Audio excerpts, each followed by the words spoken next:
Hi, everyone. I'm Elizabeth Canty, and this is another episode of Living Enlightened Every Day. I love to help people integrate spirit, mind, and body in order to live each day with that deep sense of passion, purpose, and fulfillment. And I love finding other like minds who are out in the world doing just that.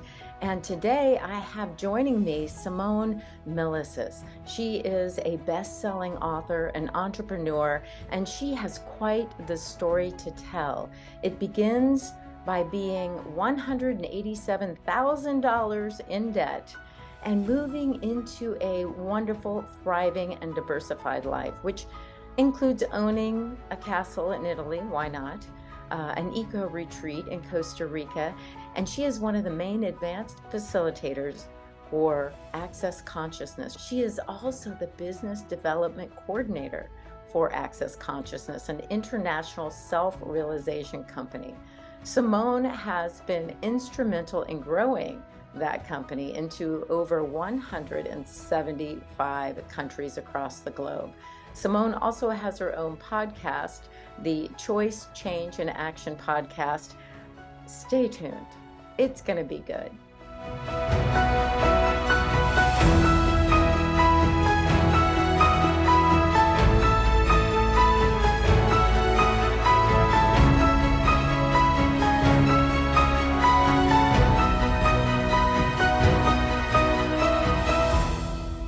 I am Elizabeth Canty, and I am here with Simone Milasas, and together we invite you to just be right where you are. Be right where you are and just listen with an open heart, an open mind. Listen with the intention that you will remember, recognize something wonderful, something amazing about you in this podcast. Hmm.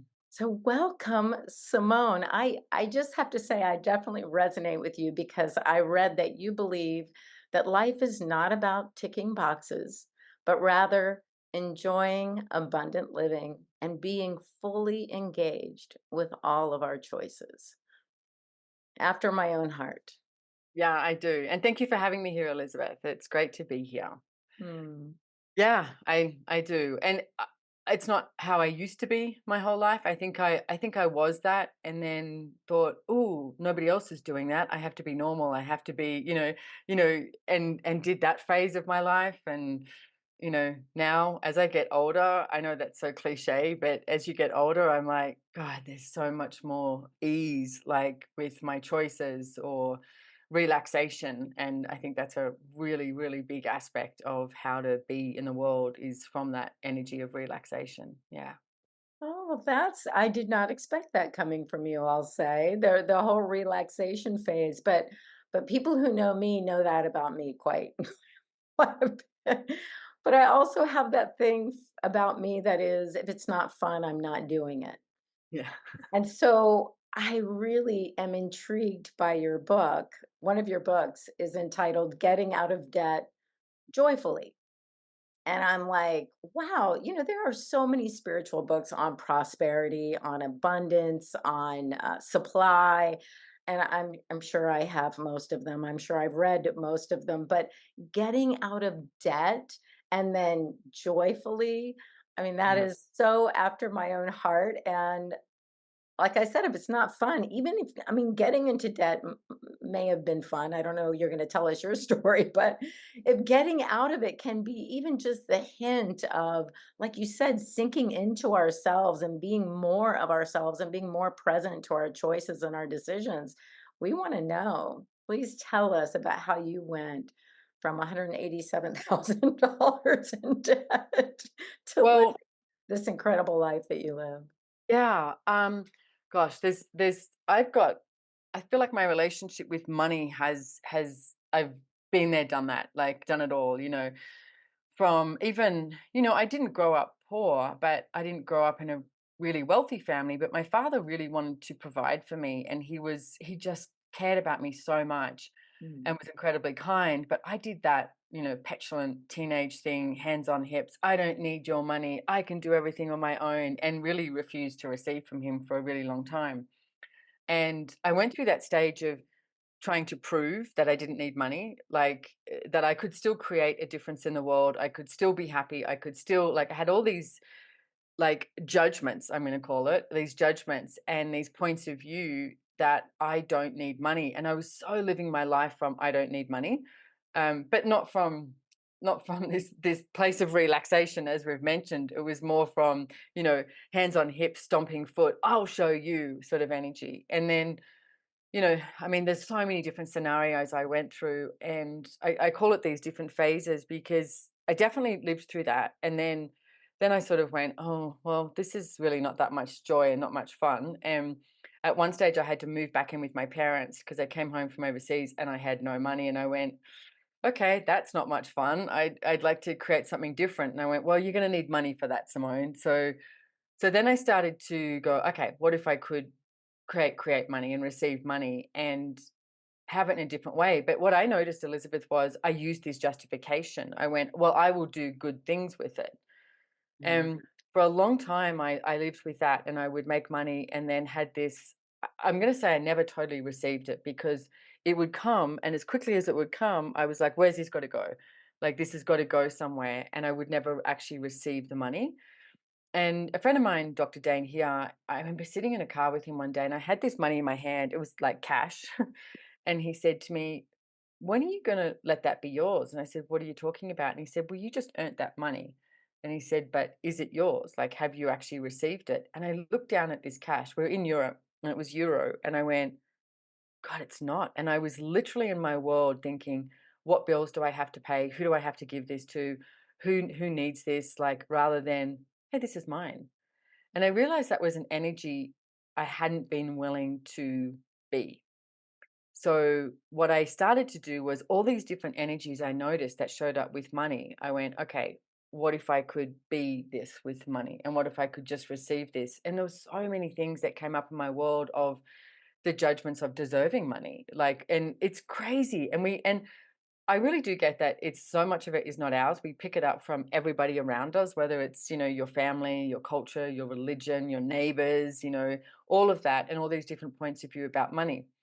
So I know I've been through all these phases, and it sounds crazy, but it was one of the hardest things I chose was to get out of debt. I knew, like, when I finally got to this stage that I went, I know I'm creating a financial mess. I don't know how bad it is, but I just know it.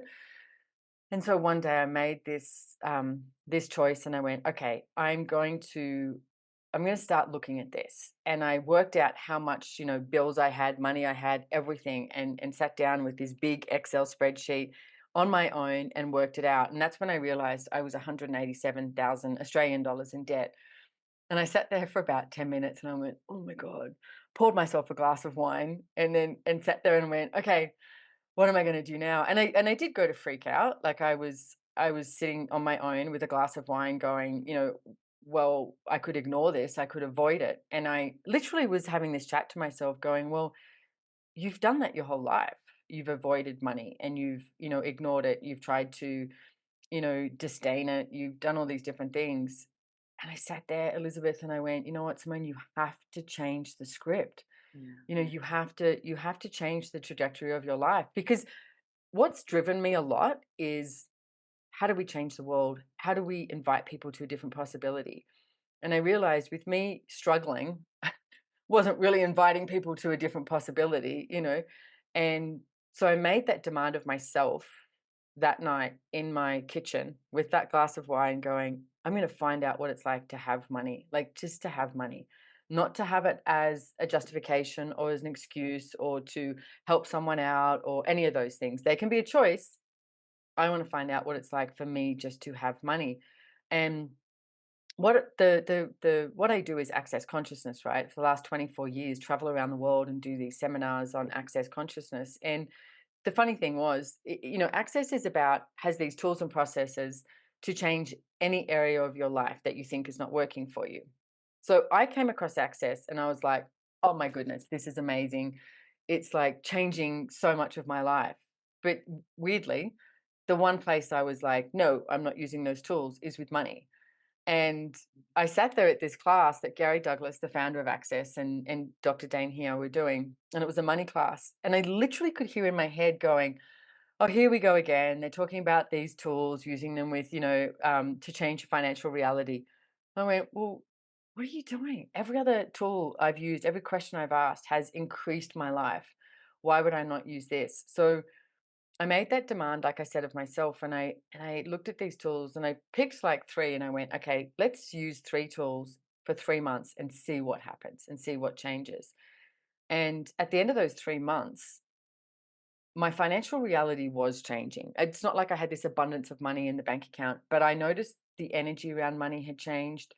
I wasn't so desperately hustling every week to get my rent. There was just a few different things that I noticed, and I went, huh, this is changing. So I went, well, what if I went another 3 months? And I literally, those old school calendars, I literally wrote a date on there and was like, okay, you got to here. And every day I would ask questions about money and use these different tools from even things like I used to have a ringtone on my phone, Pink Floyd's Money. Oh, yeah. That Yeah, money. I used to have that as a ringtone because one thing I realized was if the topic of money came up, I was gone. I was out of the room, gone. And I went, I need to have money like in my face. I had a business that I was designing all these merchandise and, everything. And people would come up and say, "Oh my god, I love your stuff. This is amazing," and as soon as they acknowledged it, I created it, they acknowledged it, I realized I was done, and I find this so often, Elizabeth, now when I do sessions or in my classes, that people quite often don't create something for the money, they create it because they wanna create it. So then when that moment comes up where somebody wants to buy something, I was going, "Well, what if I give you a discount? Or I'll give you, 3 for the price of 2," I was always trying to do that. So I realized I had to bring up what I had put money as the elephant in the room, not Mm. necessarily my customer, I had. And I didn't want to talk about it. I just wanted to talk about the creation and what we could be in the world. So I had to practice, and then I would practice going, "Oh, would you like to buy one? Or how would you like to pay for that?" And I came up with these lines that I would use because I had to address money and have the ringtone on my phone. I had, like a cash counter. That was my text message. So if I got a text message, it was like a cash counter. So, and it's very interesting to see other people's points of view because they're like, "Oh, that's a little crass or whatever." And I was like, Cha-ching. "Yeah, yeah, Cha-ching. yeah." And I was like, "I need to have this in my world because if I'm not having it in my world, I'm not going to receive it." Right. So that's a lot of where the joyfully came was, and this has shown up so many times with people I've spoken to, and I had that point of view too. Well, if I'm working to get out of debt, then I'm just working to get out of debt. And the one thing I get is you still have to live. You still have to live and you still have to choose. Like getting out of debt doesn't mean that you live in lack. It just means you increase the amount that you can create, is the way I look at it. Mm. Okay, you have said so many things, and they're so exciting. And the last one was working to get out of debt. And it's interesting because the way you described your business before, that the creative business is creating. Mm, I'm creating. I'm not working, I'm not, it is work and it takes time and energy, and then I'm presenting and I'm creating and somebody wants it, and then it's like money. Okay, the block, and the discounts and giving it away, and so there's all that. But I just love working to get out of debt. Really is its own mindset after we've created debt, of course. mhm, And before you were talking about, the money mindset, I feel like our culture, it brings up money brings up so many things for us that most of us, I don't know a single person still in my lifetime that I've met that talked about money in their families, in their jobs. They didn't know how much their parents made. They didn't know how much their parents were in debt. All of these things, mm, and including myself and my brothers, and different kinds of things. And money brings up, fear and loathing and regret, and debt brings up shame and blame and these other things, and it can make you said, you said something about it making you unconscious, or you went unconscious, and it can make even the most conscious person just go, no. I draw my line right there. No, no consciousness over there around money. So I can see your teachings around business, the joy of business is one of your books, and joyfully getting out of debt as healing this discrepancy in our lives. Because for most of us, I have to say, for every first world and probably second world country, there's money is a necessity, like food. We can't, we're not carrying around chickens to trade for our dental work, or whatever's going on that day. Put gas in our car, what are we doing? It's healing that relationship of money. How do you help people do that? I know you have some processes and class. Yeah. What if money was a choice and not a necessity? Mm, And yeah, and it doesn't mean because then people go, "Oh, well, I won't, choose it," and da, da, da, whatever. It's not about creating it as separate. And when you have money as a choice, then you also recognize that you're the source. And a lot of people, I think, use, and this is what I did. I used no money as the source of creation. So when I had no money in the bank account, no money to pay my bills, no money, showing up, is when I would think that I was the most creative. And it's not true. wow. It's like I would use no money as this source of creation. And like I said, hustle at the end and be like, ah, I just made rent, and move on. And I realized that was one of the tools I gave myself too, was when I chose to get out of debt, I went, okay, what would happen if you had like $1 million in the bank account? What would you choose? I mean, it's a question that's been thrown around a lot over the years by Sure. different people of would you still be choosing what you're choosing? And I think that's really important to look at that. It's like, would you still be choosing what you're choosing? And my answer is yes, I would. Um, a lot more, and we can go into the relaxation thing later. It's like a lot more relaxation in it, not this like desperateness to do something. But when you acknowledge that you're the source of creation and money's just money, it's like money's not the source of creation, you are. By who you be, how you be in the world is what allows money to show up. And when you have money as a choice and not a necessity, for me, it opens up so much more of these energetic doors to like more receiving. I was having breakfast this morning with a friend, and I love this story. She's got 2 horses, and one in Costa Rica and one in America, and she was just looking at the fees to have these horses, and she went, "God, should I sell one of these horses? Do I still keep these horses?" And then she said, "I realized I wasn't really receiving from the horses." And I went, "Okay, horses, will you help me keep you, okay? Like, will you help me keep you?" Last night, she got this phone call from a mutual friend of ours who's filming 1923 and said, "Hey, can I use your horse? If your horse, Jack, gets used, Jack will get paid." And she was just like, wow, Jack just created his own revenue. But I know it's because she also had this energy of like, hey, horses, will you help me? Like, pay for you. If you want to stay my horse, help me. You don't know how that's going to show up. I mean, there's no way in the world you go, my horse is now going to be in a film and try and work that out. It's not logical. And that's the thing. When you make money a necessity, you try and logitize everything. And this is the amount of money I receive for this, this, and this. And it becomes so linear. When you have money as a choice and you even ask a question like, what can I receive today that I wasn't willing to receive yesterday? And just let that Mm, be. Allow that to show up. Like, I think use your manners with the universe, the universe. It's like, thank you so much for everything that you've shown me. And what else is possible today? What is possible beyond this is one of my favorite questions at the moment.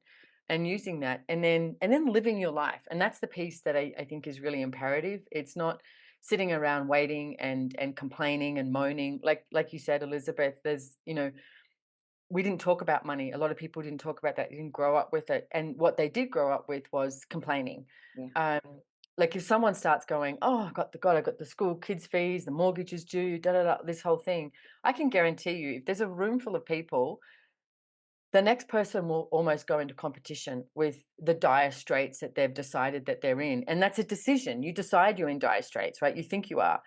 Rather than what I would recommend is the next time one of your friends or colleagues is having this conversation, I don't care what your money situation is, change that script and go, you know what?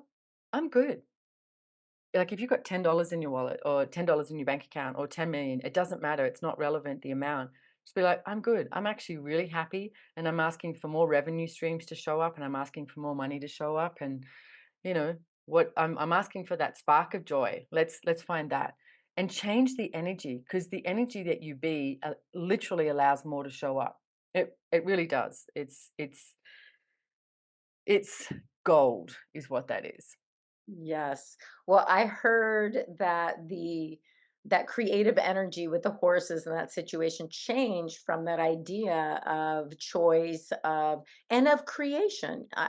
It's like if I choose to keep these horses, then I choose to invite the universe to show me how, invite the horses, the energy of the universe, all of it, we're all connected, to show me how, and it's showing up without us um worrying, fight, sitting Yeah, awake at night going, "Oh, well, how's that gonna work?" yeah, No, let it go. It is working because I created it to work, and yeah, I've shifted my mindset so that it can work. And if I don't shift my mindset, then I need to talk to someone like you to shift them. It's like, hey, no, stick with it. Ask the question again, go into the silence and just be with it for a few minutes and allow it to shift because that's we're moving ourselves into our highest good. And there's got to be something better than that contraction around money, around debt, around the unconsciousness around money. So bring it up. Bring it yeah, up. And your friend questioned, yeah, should I? How am I? And you said something you brought up, of course, so many times now about receiving, and yeah. that's huge. And I'll just tell you a little bit about my story. And I know on the spiritual, I grew up Catholic, and I decided at a very young age I wanted to be a priest, not a nun, thank you. So, I knew it was an impossibility, Different. but yeah, I was like a nun, no, no, but a priest, I wanted to commune with God up there with the holy book and the this and the that and the, like that's what I wanted. That's how I could see it in my young mind. And I knew from an early age that they took vows of poverty. I knew that, and I knew that to be that person, that, I'll say man, person up on the altar, that there was this vow of poverty, and I argued for that. I mean, I argued with my brothers for, that they should be in poverty and that's how Jesus was, because that's what I could see as a child and a young adult. And of course, it took me a long time to to unravel my stories around that and what it means to be fully alive and awake and aware as a spiritual being connected to the divine and living completely in this human body with our agreements of how the world is working at this exact moment. And can it work better? Can I receive the abundance of the universe? And I can hear from you that that's what you do at Access Consciousness. It's and what you do personally, because how do you teach that if you haven't lived that? And you're a walking example. Yeah, and that's something I look at all the time is, walking my talk, absolutely. Can I tell you a story about the Catholic religion though? Because I was brought up a Catholic as well, okay? And what they did, this was quite a long time ago, is a priest, they would actually were allowed to get married and have kids, right? So, but the church that they worked in would obviously receive money. And then when the priest died, he would quite often leave that money not to the church, he would leave it to his kids. Mm, So then what they said in Rome was, okay, from now on, that the priest cannot get married and has to have declare himself to be, living in poverty, etc. So that all the money that goes to that local church then goes to the Catholic religion and not to his family because they were losing money every time the priest died. So they literally changed the ruling on it, which I think is so interesting. I know. So, and it's funny because I grew up a Catholic and I was like 16 and I remember sitting my dad down and I was like, "Okay, we have to have a chat." And I was like, "I don't want to do this anymore. I don't want to go to mass anymore. I said, "Look, I literally was like, I think God's really cool. I think Jesus was an amazing guy. Like, and I read the Bible because we had to learn the catechism off by heart and everything. And there's a lot of great stuff in there. And I actually studied religion at school because I was so intrigued with all the religions. And for me, my point of view was there was so much brilliant stuff in every religion, and then it really got bastardized by a lot of different people to create it to be controlling, is what I would say. So for me, when I found Access Consciousness, I was like, oh, this is about, like, it was the first time ever that I came across something where someone said to me, don't trust me, trust you. And I was like, what? Because everything else was like, if you don't do this, if you don't do that, then you're gonna, not have a good life, or you're gonna be wrong. And first time ever, Gary Douglas, that I ever heard him talk, and he said, "Don't trust me, trust you. You're the one that knows what works for you." And I think that's imperative for us all to get. And that is like, mic drop gold. Don't trust me. It's like, trust you, trust what you know. Because as you were talking about before, that lightness that's in your world when you choose something. And one of the tools I would use is, I call it the yes no universe, right? Mm. So when you're about to choose something, I mean, even last night, I'm in this hotel in Mexico City. The traffic is pretty insane here. And this woman was coming out to give me a massage, and she was going to be like, I love that. They're very distinct on their out. They're like 48 minutes, right? Like they're not like 50 minutes an hour. And she was going to be quite late. And it was this energy of like, hey, would you like the massage tonight or another time? And it was so energetically, it just went, oh, another time. And I went, hey, another time. So you just choose based on yes, no universe. Like, when someone's asking you if you want to go to a party, it's like, yes, no, because you'll have this energy of, you'll know if it's going to create something greater for you and for others. And we try so often to try and please others, like go, oh, I was asked to this party, I should go. You have no idea about like all of this stuff, like, and how, as you said before, we're so connected, and how all of this works in together. And if you start to choose for you, you're choosing from this kingdom of we that includes everything. So you choosing to not go to a party may actually contribute to someone or something. Me saying no to the massage last night maybe made that woman's life easier. I don't know that answer right now, and I may never, but when you choose from the energetics of it, what I find is my life just gets greater and greater and greater. And for me, it's like what I look at is this benevolence. Mm. As you were saying about how to choose, for me, it's this benevolence. I will choose for the greater of me, but also for the greater of others. What creates greater for me and greater for others? And, if we're looking at money, the whole money thing, like I said, I've gone through all these different, phases of areas of money, and I'm actually willing to have money now and enjoy money. That's the other thing too. When I had money and it was like, "Oh, am I allowed to enjoy it?" And then actually enjoy what I have and create with what I have, and also empower others. And that's a really big thing for me, is to, how do I empower others with their capacities to create what I know is possible? And, as you mentioned, I've got Joy Business. That was the first book I wrote. The second was Getting Out of Debt Joyfully. And we have so many capacities, and people tend to think what they're great at is useless because they think, oh, anybody can do it. And it's not true. If you actually started to acknowledge what you're great at, like, you're at your friend's house now, and as soon as I saw you on camera, I saw you, but I also noticed the garden behind, and I was like, wow, that's incredible. And then you told me that your friend is a landscaper. And it's like, so she's obviously really good. I mean, I can't even see the way it's laid out, but you can perceive the energy. And the Mm. energy of those plants is just like, hi, we get to be there too.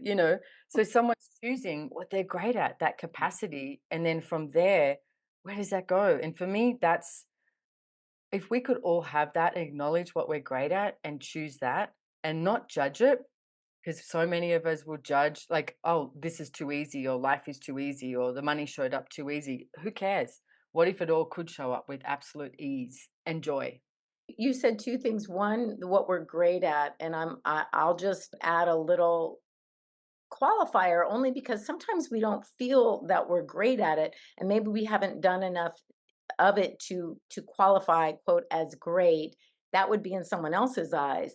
But if it brings us joy and passion, and we know that this is calling us to do more of it, there is a potential, there's the possibility to be great at it, and we would maybe study it or work with someone who's great at it so that we can again be in our minds that worthy, that we know who we are in it. I might be a beginner, but this is it. This is love. This is passion. This is excitement. And following our passion, I think, is that's really, what you were saying is if we are really following our heart's desires as a unique individual connected to the whole, then we are enabling, there's a path we're opening that we can't know, we can't see it. It's not the yellow brick road, it's some interconnection, but it feels, and you use the word benevolent, it feels creative, it feels connecting, rather than contracting, or expanding. All of those things are in that little conversation. I think it's so beautiful. There's the word passion is really, if you look at a dictionary, and this is, I hate that they've done this in our world, but they have. Before 1937, they literally changed a lot of the meanings of the words. Um, I don't know if it sounds very conspiracy theories or whatever, but it's a lot of the times it's they do it to, I think, to try and control how we look at things and how we think about things. And before 1937, if you can get yourself a dictionary, it's so interesting to have a look, right? Because, like, even the word want, if you look at that, like we say, oh, I want more money, for example. And it's like in a dictionary before 1937, it means to lack. Whereas now we Mm. would go, it means to desire, right? So basically, Desire. you're using the old, meaning. It's like, I lack of more money. Okay.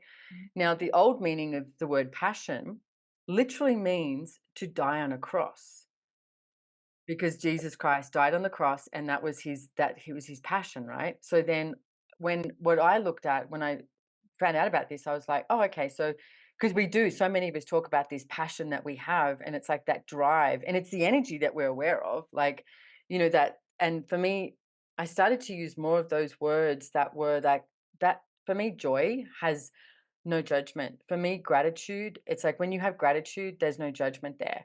So when you have this true gratitude for for yourself and what it is you're choosing, even for money, because we were talking about money, it's like for money, that true gratitude and this true joy, that has this explosive energy to me, that has like these molecules that go out there into the world and connect. And a lot of the times we'll start to use these words that have more of a conclusionary reality and this like result driven, rather than this explosion into, there's so much more that's possible. Like I said before, what's possible beyond this? So just a little bit of word history. No, I love that. I love that you're a wordy.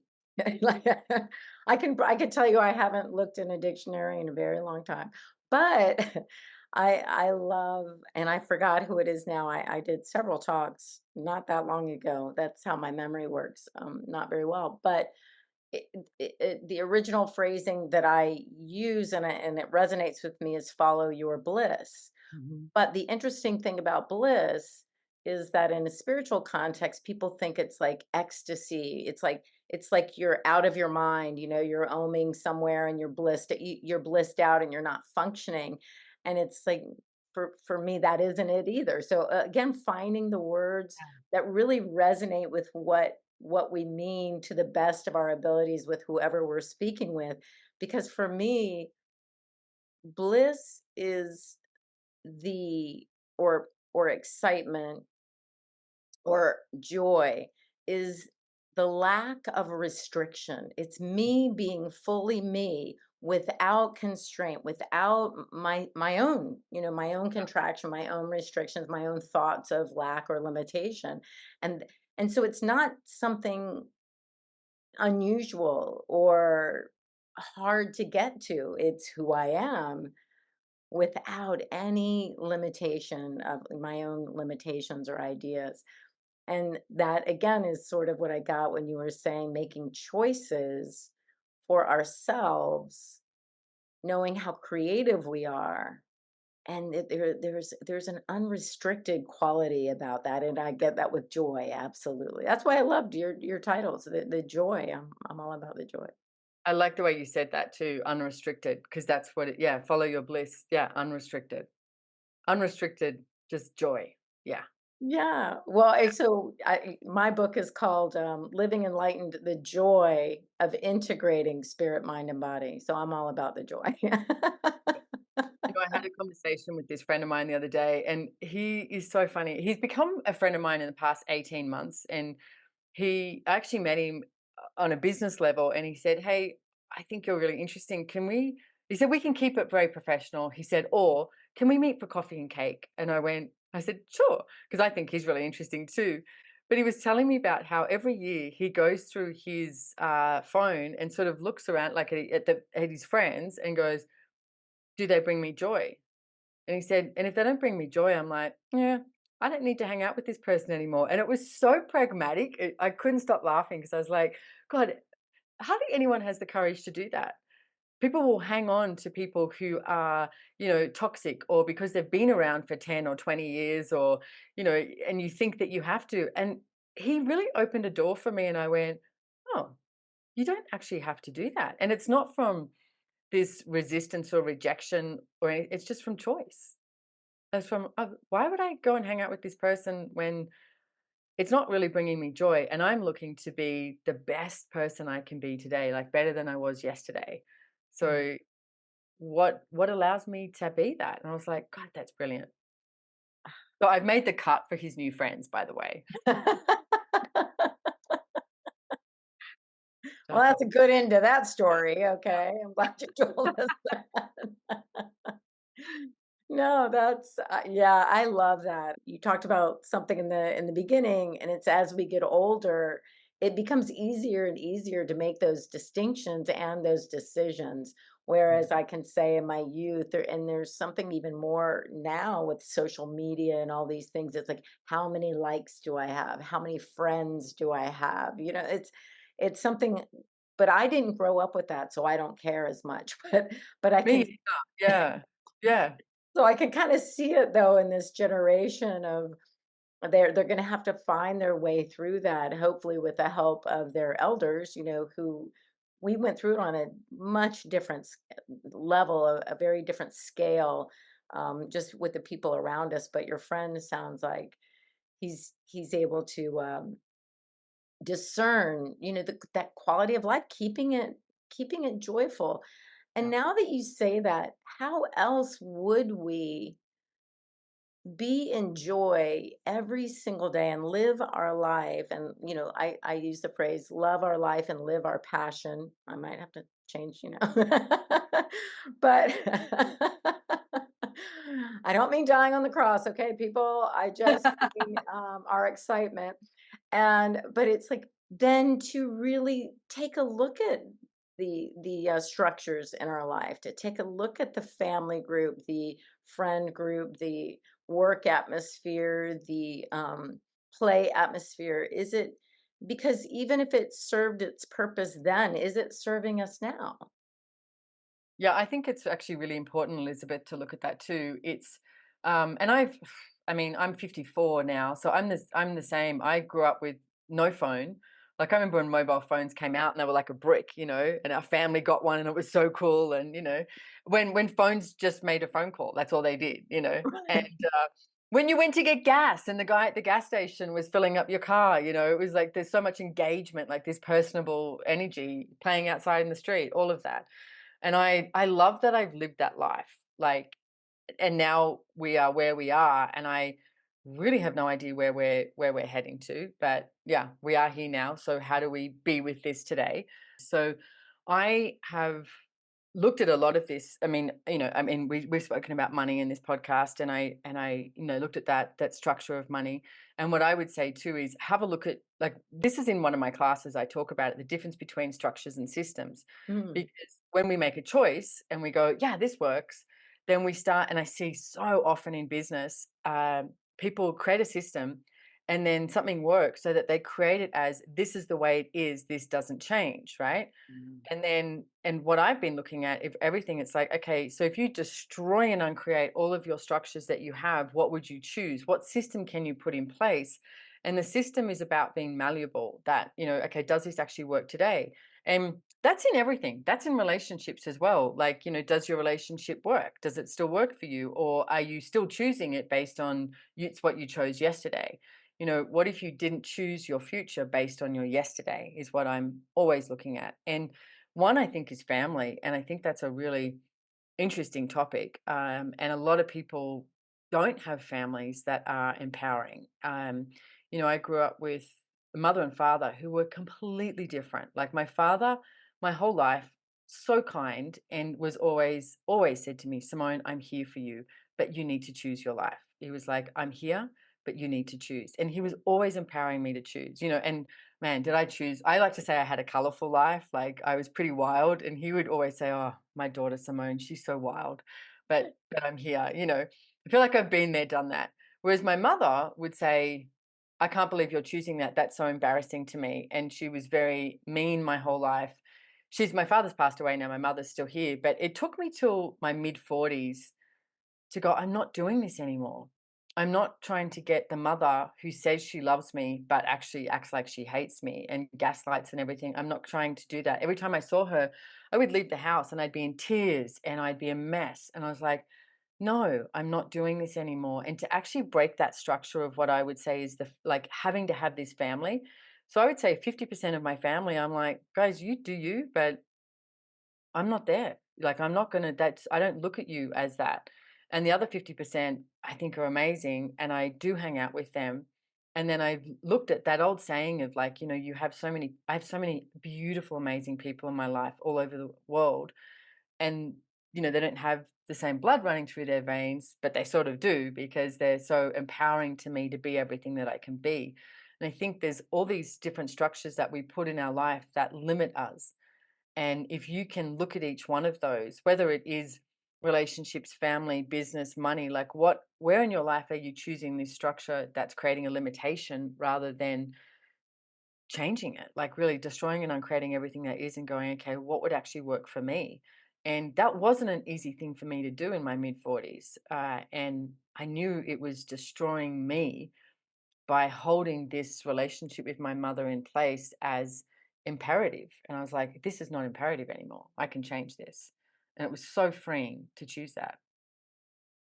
Well, just you keep bringing up choice, and I think that is essential for all of us wherever we are, is to realize that what we're experiencing is or was a choice, and we can always change.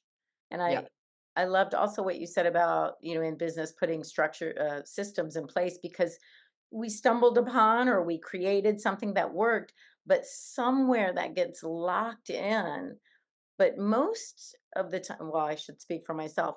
In my life, the things that end up working were became so amazing experientially because it came out of nowhere. It came from that open empty space of allowing and receiving, and then to, what are we going to do, clamp a structure on it, make it fit in this box now, Yeah. and keep shoving everything into that box instead of going, wait, that flow, remember what that felt like. It was so beautiful. And but we do, we're humans, we want everything. It's like, nope, that worked, let's just keep doing it. And no, what worked is freedom. Freedom to choose really works. And I love you guys are about that at Access Consciousness for sure. Absolutely. Choice. You have choice. And when I first came across Access, Gary Douglas would talk about that. And I'd be like, hmm. And in my world, I was like, what I noticed when you said before about being, looking at words is whether I spoke them or thought them, same thing. That created my reality. And I realized I was like, hang on, I have to think about this and see how this is going to work. Right. And I would try and work it out before I chose something. And I went, wow, what if I choose? Because as you choose, then you find out.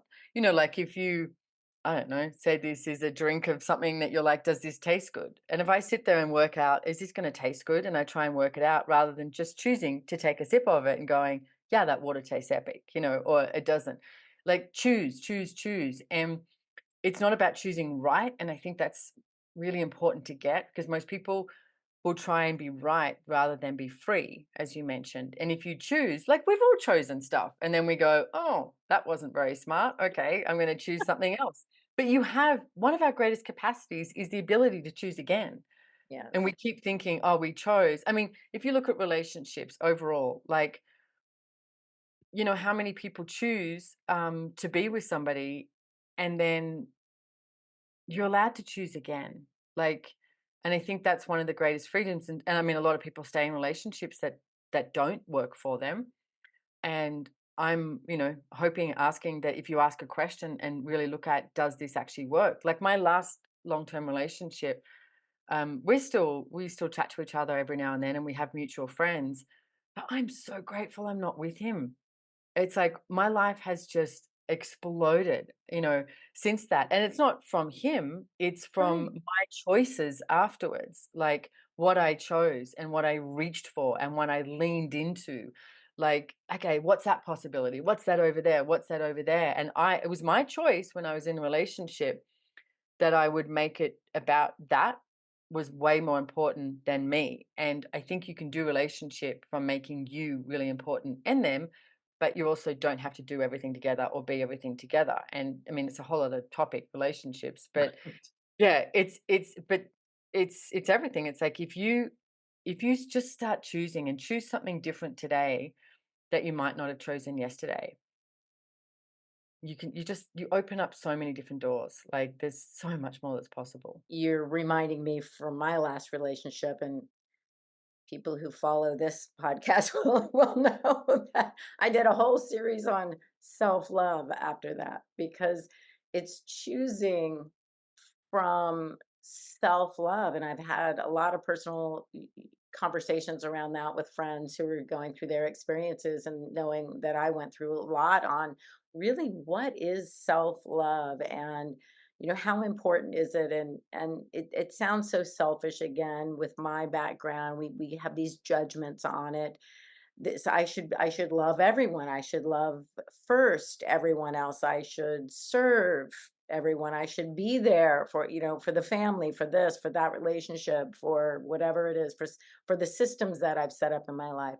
And it's like, wait, wait, wait, who's showing up Yeah, if I'm not loving myself? yeah, Who is literally showing up to serve that person if I am not in love with myself and who I am being? And it's like, oh, that's a good one. That's a really good one. And who am I creating them to be, denying what my needs are? Then who am I creating them to be, that they're going to change, or that they're not going to do this, or they have to do this, whatever those things are. But if I'm loving myself, I feel like those all the choices that you're talking about come from, again, that freedom, that unrestricted expression. And then it's like, oh hey, yeah, that was fun. It just didn't work out, or it wasn't, it's for this amount of time. That's great. It's been wonderful. See ya. yeah, yeah, yeah. But the ability to choose that, you choose that, Yes, choose to change it. Yeah, yeah. And I think it's really important to have that. Like, I mean, you're saying self love. I would say like this gratitude for everything that you be and no judgment. And it's I think that that's a tough thing to make that demand of yourself too, not to judge anything that you're choosing. Not to judge you, the being, not to judge your body. I mean, that's a whole other topic. It's like not to judge the money that you've decided you don't have, not judge your business, not judge any of your choices. It's like you are who you are. I mean, for me, it's like when I meet somebody who's just being them, that's one of the most attractive things in the world, And absolutely. when they're trying to be something or this image, you're like, okay, not as attractive. And it's like if we all just walked around the world being us, it's a different world. It's a different world. Mm, mm. Yeah, so it's that authentic expression. I Yeah, know, just really, and that also reminds us that none of our expressions can ever be the same. We're not trying. I love that you at Access Consciousness are. It's not about me telling you what to do. It's it's allowing that self-expression, that authentic expression of who you are to be free. Yeah. And I mean, the tagline of Access Consciousness is empowering you to know that you know. Oh, that's good. Is and if you look at every topic and, a lot of people would go, "Oh, I don't know about that." What do you know? Because I mean, for me, we know so much and we don't acknowledge it. We put it into you know, I haven't studied that or I haven't this. But yeah, what do you know about it? Like, what do you know about it? Like a friend of mine was amazing at taking photographs. Just, the sort of person he'd see a bird in flight and the photo he got was just the way the wings were moving and the angle and the sun and everything. It was just brilliant. And then he decided that he should go and study photography. And a mutual friend of ours who's an artist just went, "Don't you dare. Like, you already know how to do this." And I was like, "That's such a brilliant example." You think, "Oh, I better go study it. I better go learn about it." No, first ask, "What do you know about it? What do you know about it?" I love that. That is a perfect example. That is a perfect example. You know when you put it on paper, take the picture, develop it, whatever you want to call it. You know when you resonate with it. That Yeah, isn't that knowing? I mean, yeah, it's sort of a resonance. It's like I don't have to know anything about architecture. I don't have to know anything about design, but I can look in walk into a room and feel comfortable or not feel comfortable. And I could probably tell you why, what I would like to be moved so that I would like it better.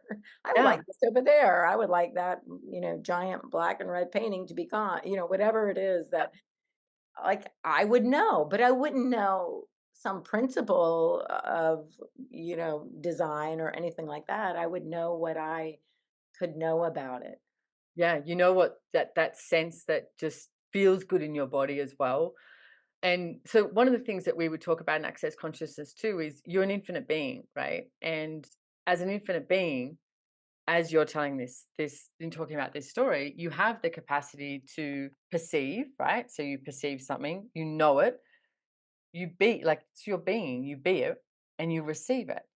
So as an infinite being, you have the capacity to perceive, know, be, and receive. And most of us function from being finite, like judging ourselves, going into our thoughts and, I guess like the thoughts and feelings and emotions that are more lock us up and are based on judgment, not that infinite being energy of where, like you said, you walk in, you go, yeah, this feels good, this has a really good sense about it. And it's like that works, that doesn't work, this, because you have this ability to perceive what's going to work. You know what's going to work, and you being you and receiving that energy, you're like, and again, if we were all functioning from being an infinite being in every area of our life, whether it's, with business, money, relationships, moving our body, all of it and more, and not functioning from, like I said, this reference point of what we did yesterday, that we think that's what works, or see somebody else and go, oh, that. It's like, no, what works for you? Like what actually works for you in every area of your life? I've learned to trust it a very long time ago, mostly. Yeah, still working on, there's always somewhere else to go with it, but that idea, I would just get a feeling about people. I would never verbalize it. It would never be verbalized. It Mm. was just an attraction or Yeah. a or a neutrality or a not or stand a little further away.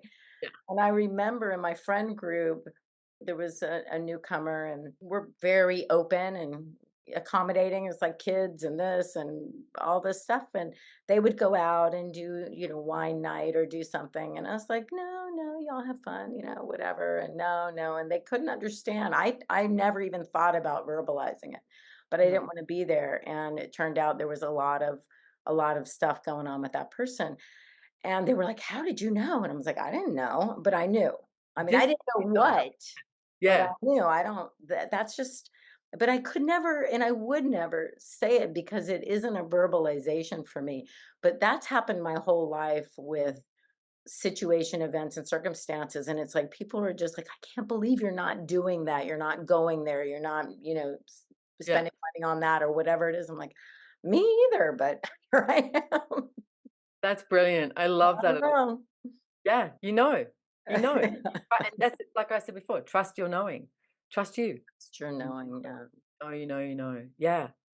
And I heard as you said that tagline, which is, Empowering you to know that you know. know that you know, and I also heard behind that is to be who you be. Yeah. Just there, it's just right there because Yeah. when you know what you know, you can be who you are being and choose from that knowing and from that being. And I just love that. And I've heard you say, it just makes me laugh. If I weren't so busy doing, who would I be being? But we get so caught up in the busyness of doing sometimes with the businesses, with the traveling, with the classwork or whatever it is for each of us. And how do you take the time to when you catch yourself busy doing, how do you Mm. get back into your being? So this slides into the relaxation conversation for me Mm. because, like Gary Douglas, who I've mentioned, he for years, like, looking at the business side of many things and that, and I would be talking about something and he'd go, relax, relax. And I'd think, oh, I just want to you know, slap you. Don't tell me to relax. And I was in my kitchen one day and this friend of mine turned around and said to me, hey, what is relaxation for you? And she asked me the question. And I went, God, I don't know. And I went, I realized I didn't really know what I mean, I could give you a pat answer of going, oh, I'm gonna have a bath tonight and I'm gonna listen to some nice music and light a candle and I'm gonna go to bed early or I'm gonna, all those answers that would people would go to relaxation. And I realized I didn't really know what it was for me. So we have these processes in Access, and I made up this process, and I live across the road from the beach, and I for 3 days I went over there and just ran this process. And about day three, I went, huh, and I realized that time became not relevant because we always make time. We go, I'm earlier, I'm on time, I woke up late, or this is da da da, and we put time into everything. And I went, oh, if I was totally relaxed, time wouldn't mean anything. It wouldn't have the meaning that I've made it mean.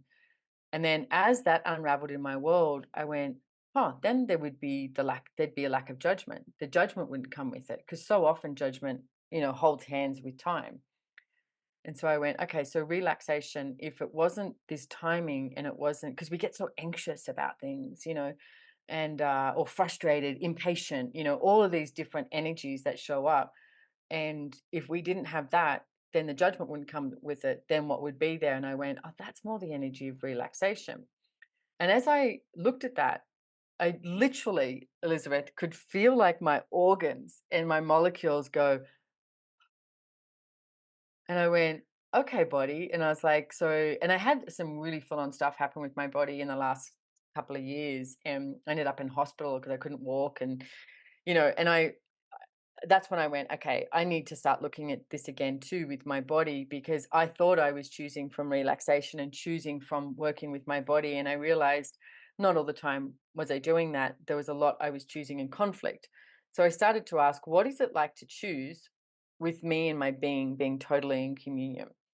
And when I came out of hospital, I was meant to go to Italy and I couldn't go and I wanted to go and I could hear my body going, "Are you kidding me? We're not getting on a plane for that." And I was like, "Yeah, but I want to go." It was like this conversation I was having. And for 3 days, I would ask, "Okay, what is it like to choose to make this choice from being in communion with my body, like not choosing against my body in conflict, but choosing with it?" Because I could hear my body saying, "Hey, we can't go to Italy." And I woke up on day 3 and I went, "Oh, I'm not going to Italy." And there was this sense of peace. And I went, "Oh, that's that relaxation energy where my organs and my molecules just felt like they had space in them." So ever since then, I've used that as a tool of it's like my body shows me. And like even today, I'm in Mexico. I start class tomorrow and I've got, this podcast, I've got a class, I've got a few things on. And I actually just rescheduled one thing because I woke up this morning and I went, I could feel my body start to do this contracted thing. And I went, oh, I could reschedule this one thing. And as soon as I did that, there was space in my world, space for everything else. So I use it like that. I use my body as a like, hey, can you show me? And it doesn't matter what I'm doing. It's like whether I'm, doing this podcast, you can still be that sense of relaxation. If I'm on a plane, you know, and I'll notice that if my head starts to go a little crazy into thinking about something, I'll stop and I literally stop and go, okay, what can I be here? Oh, you know what? Be here, enjoy the movie, have a glass of champagne, enjoy the food, whatever it is. And then even like facilitating a class, it's what can I be with this class? Like, what can I be with this business? What can I, if I'm with someone, what can I be with this person? Rather than, we spoke right at the beginning about not having to tick boxes. It's like, what can I be? So I have come to realize that there's not this doing in one side and being here. You get to be with everything that you choose. It doesn't matter if you're talking in front of hundreds of people or you're, stretching and doing Pilates on your own, or you're actually, going to sleep at night here in this hotel. There's like the sound of sirens. Literally at 3 o'clock this morning, I was like, is there really that many people that are in dire straits with the amount of sirens that were going off at 3 o'clock in the morning? But instead of getting, I have done that frustrated thing and then go, okay, frustration never gets you anywhere. Okay, Mm. so what can I be with this? And I literally lay there and I started putting my hands on my body somewhere and just asking my body to be okay with this and recalling the sound of the ocean that I have at home and asking my body to tap into that and go, okay, now can we go to sleep? So I get if you're being you, like every moment of the day, it's like you get to be that relaxation. And one of the things I found, Elizabeth, when I first started looking at this was I literally thought, oh, I'm going to be bored if I be me. And I realized how often we will create this trauma and drama or this busyness, like, oh, I've got so much to do sort of thing to create this, it's almost like this entertainment. And and I went, okay, when I ended up in hospital, I went, I have to risk being bored for the rest of my life because I have to find out what this is like. Same thing as when I was getting out of debt. It was that same strength and courage within myself to go, okay, I'm going to find out what it's like to actually have money. And I do have money now, right? It's like I achieved all of that and more. And same thing now with the relaxation is what is that like to be in total communion with my body and not be in conflict with it and choose everything from relaxation, what can show up. And I have been finding out that there is something far greater than it's not boredom. It's just really different from the entertainment of this reality. It's something that is just so much bigger and more spacious. So yeah. I am just I love that. You are so creative and you're showing, the viewers like how creative we can be in investigating ourselves, investigating what's not working. We don't have to say this isn't working, this sucks, this is terrible, oh my god, I need help. It's like what if you just ask the questions different ways? What if you just turn it around, keep turning it around like you're looking at this object, what's over here, what's on this side? But I'm laughing because you said, it was sort of like this idea of boredom versus relaxation. It's like, yeah, yeah, I can totally see how that would look. But I have this huge insight now as to how people see me. They probably think that they would be bored out of their mind being me. And I'm like, it's really not boring. It's really kind of, exciting to for me to be me. It's really exciting. I love being me and being with like the details and being with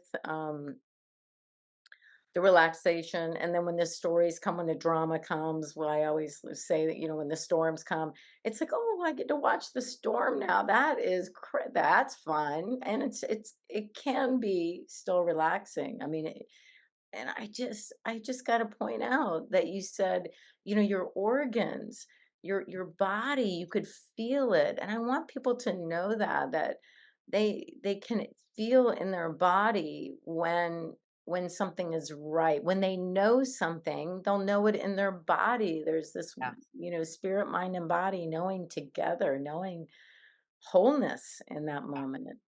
And it's Yeah, not your body will. boring. Yeah.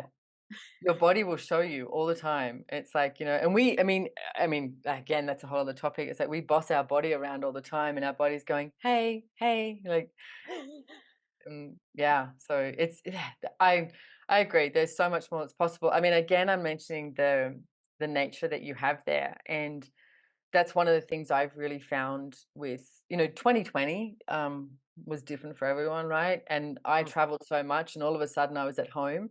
So I discovered indoor plants and plants, and I just had so many of them. But I had the point of view, oh, I don't have a green thumb. I don't know how to do all this. So I kept asking everybody, how would you be with these plants? How many times do they need watered? What do they need? And I kept asking everybody. And then one day I was sitting in my house and I went, this is crazy because I can feel that the plants all have a different something going on. And I'm asking everybody else what their point of view is. And so I stood there and walked around my house and my backyard and everything. And I was like, okay, guys, here's the gig.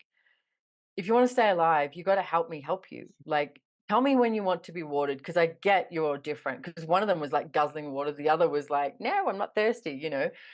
Or they'd be like, "I wanna move," and I'd be like, "Okay, where do you wanna move to?" Like, and I started to have this interaction and this engagement with all of my plants in such a different way, and for me, that was, again, I would have said, "Oh, that may be boring, just get someone to handle the plants," and I have discovered so much in that, like, being with that. Like, recently I've just planted with the help of my amazing gardeners, a food forest in my backyard, and I now have this massive. I have 24 fruit trees in my backyard, and how it all works together in that whole ecosystem. And we are a part of this ecosystem, but how all that works. But I started to engage with that and learning how to plant pineapples and banana trees, and what blueberries and what they all require, and it's interesting to me. It allows me to grow and become more.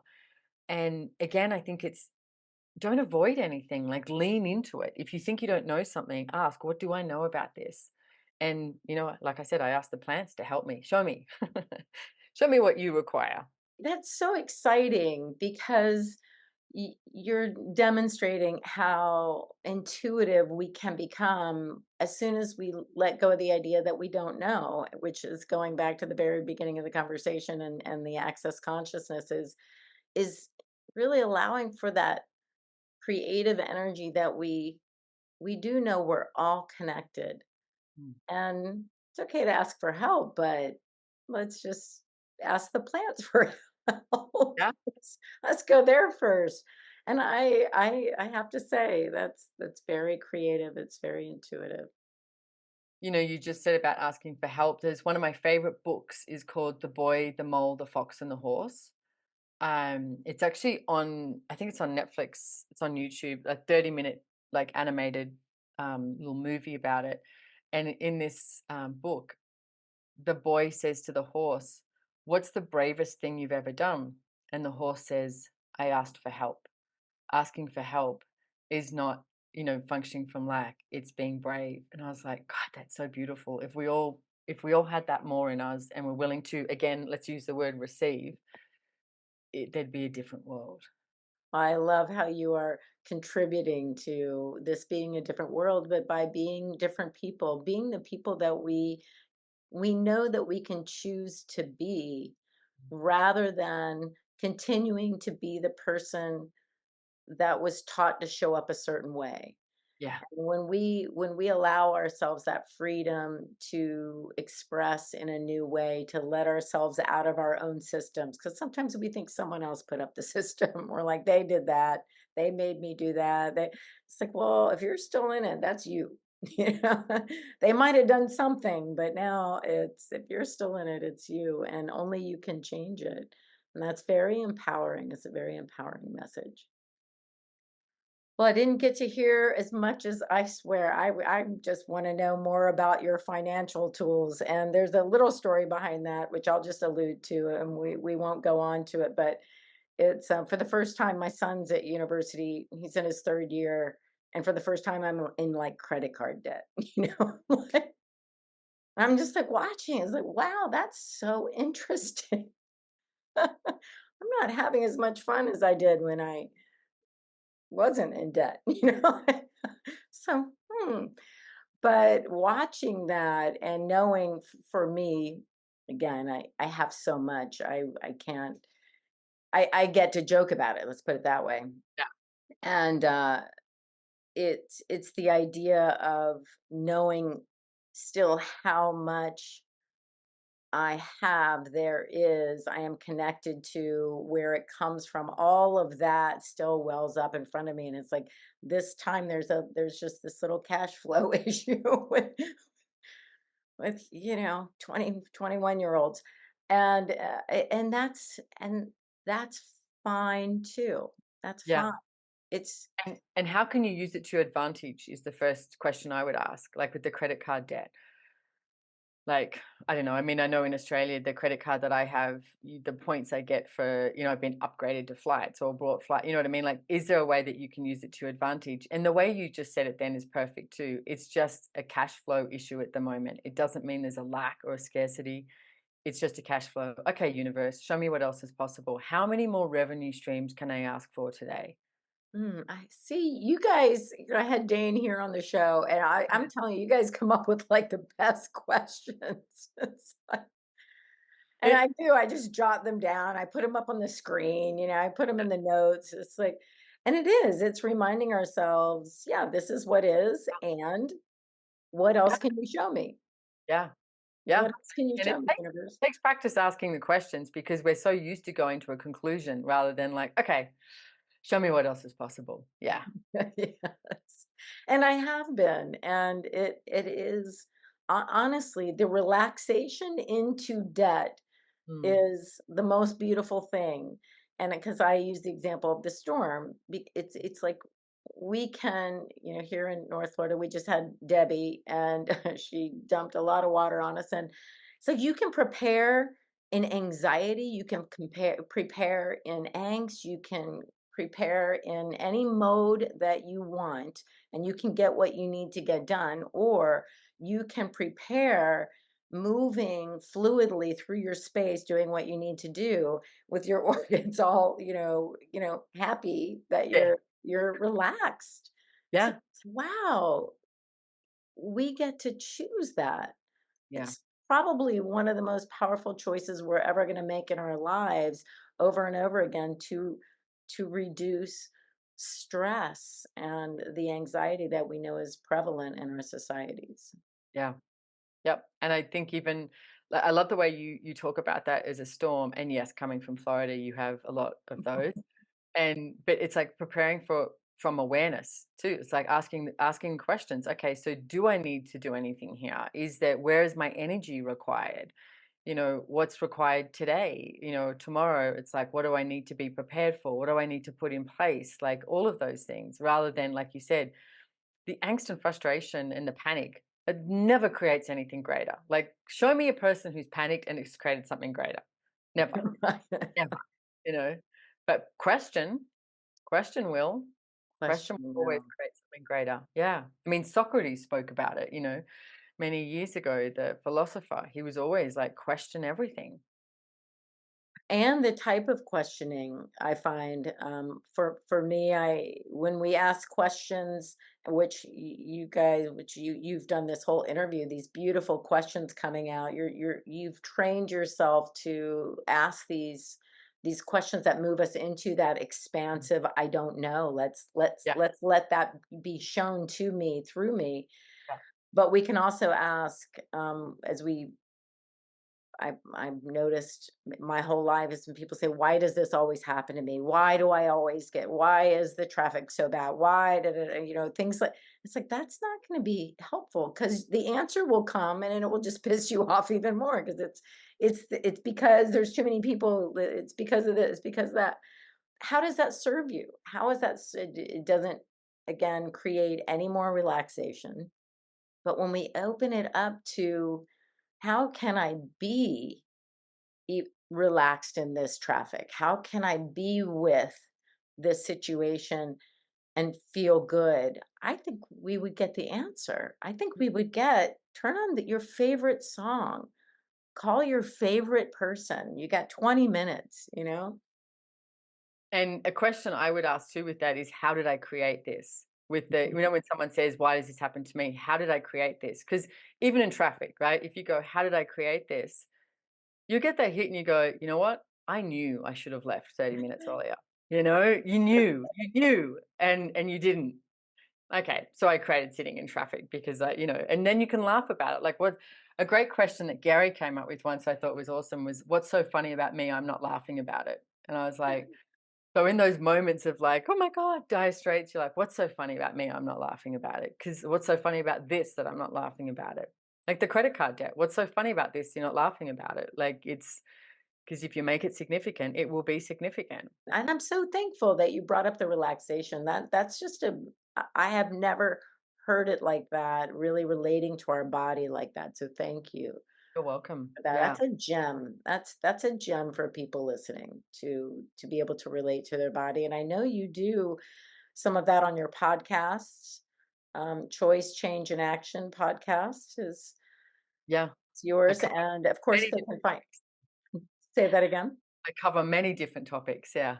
Yes, yes, and your website is really beautiful, has a lot on there, your books are on there, and it's your name, Simone Milasas, and I'll have the spelling and the links to that in the notes, it'll come up on the screen, and, what else would you like to share? Is there anything we've left out? Well, first of all, thank you so much for having me on here, Elizabeth. It's been an absolute pleasure, and the beautiful plants in the background have been amazing. Um, I guess the one thing I'd like to say is if you could make a demand of yourself today, what if it was to not judge yourself at all? Nothing. No more judgment. Judgment never creates anything greater, only less. Absolutely. So I have a saying that many people may, if they've watched this a few times, I call it the jar: judgments, attachments, reactions, and resistance. Stay out of the jar. Yep, stay on the jar. I like that. That's Stay brilliant. out of the jar. Yeah. And I'm going to point out too, I'm excited to listen to this again because you brought up so many things that point back to being aware of when we're judging ourselves, because if we're not aware of it, we can't question it, we can't change it, we can't turn that question around or rephrase it. Being aware of when we've gone unconscious on money, being aware of when we've gone unconscious regarding our needs in a relationship or something else that we've talked about. You've really embodied being aware of your body, what your body's telling you. All of those things is all about being aware of being aware, and just and how empowering that is. We can see from all the topics we brought up today. So thank you. You're so welcome. Thank you, Elizabeth. I invite the listeners to reach out to you with any questions or comments. I'm sure we sparked some ideas. There's just gold in here. Maybe you can relate to Simone's story of being in debt or getting out of it joyfully. I don't know, but her books, Getting Out of Debt Joyfully, and the joy of business. We didn't get to talk about that, but um, again, love the title. And I know you have a new book on relationships. I do. I have a third book out. It's called Relationship. Are You Sure You Want One? I actually wrote that with my ex, and we split up as we launched it, which was very funny because our PR agent nearly had a heart attack. But it was like, well, it's about being in question. So no, I'm actually working on another book, another business book. The working title is A Different Business for a Different World. So it's getting there. It's at the finishing stages. Well, I would love to explore that with you as well, because I am noticing with the wonderful people that I've been able to have in my life regarding business is that there is a lot changing around the energy around business. Instead of selling, we're serving. Instead uh, of making something, we're creating, and we're creating with product, we're creating with services, we're creating with a consumer. There's just Yeah, such a beautiful thing taking place now, yeah, so we'll there. explore that. Yeah. I would love to. Thank you so much. Well, thank you so much for joining me today. I'm Elizabeth Canty, and this is Living Enlightened Every Day. Join me each week for a new insight into how we can integrate spirit, mind, and body and just love our life and live our passion. And if you like this, just hit the like button, hit subscribe, and share it with a friend. I'm going to guess that your friend is ready to grab some of this gold that Simone has dropped on us today, getting out of debt joyfully, being in business joyfully, listening to our bodies joyfully, and living authentically. That's my wish for you this week. Thank you.